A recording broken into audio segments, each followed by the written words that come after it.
नमस्कार सर्वांचे आपल्या व्हिडिओमध्ये आज आपण बघणार आहोत सीताफळ रबडी किंवा सीताफळ बासुंदी असं तुम्ही दोन्ही नाव त्याला देऊ शकता। खायला अप्रतिम लागते आणि सीताफळ खाण्याचे फायदे मी पहिले थोडक्यात सांगते।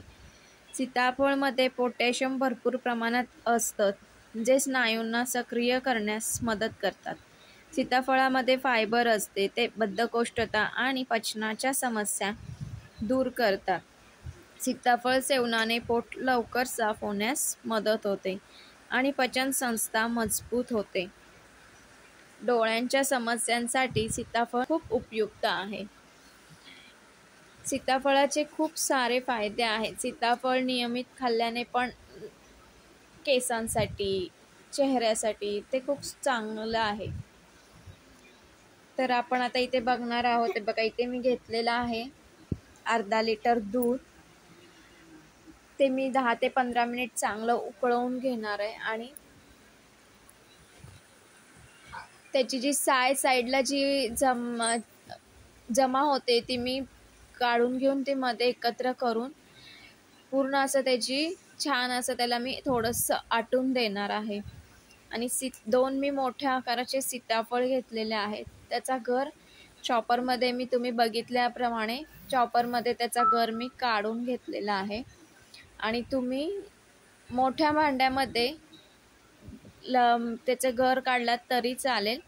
एवढंच की सारखं ते बंद चालू आणि सारखं बंद चालू करायला लागतं, कंटिन्यू नाही करायचं ते। चॉपरमध्ये पण ते खूप सुंदर होतं। आता मी चॉपरमध्येच काढून घेतलेलं आहे आणि या पुरणाच्या चाळणीमध्ये त्याचा गर असं स्मॅश करून घेतलेला आहे जेणेकरून बियावरती राहतात आणि जो आपला गर आहे तो खाली राहतो।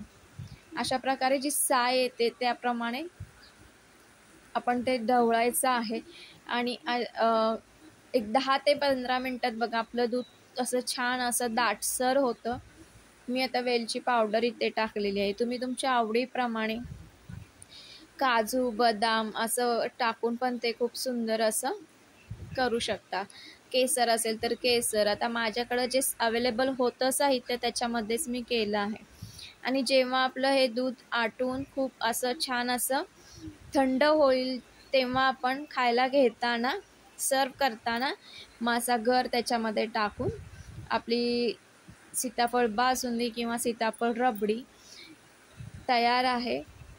जेव्हा दूध थंड होईल तेव्हाच ते गर टाकायचं आहे आणि खायला घ्यायचं आहे। खूप सुंदर डिश आहे, नक्की करून बघा आणि व्हिडिओ आवडला तर लाईक शेअर आणि सबस्क्राईब करा। बाय।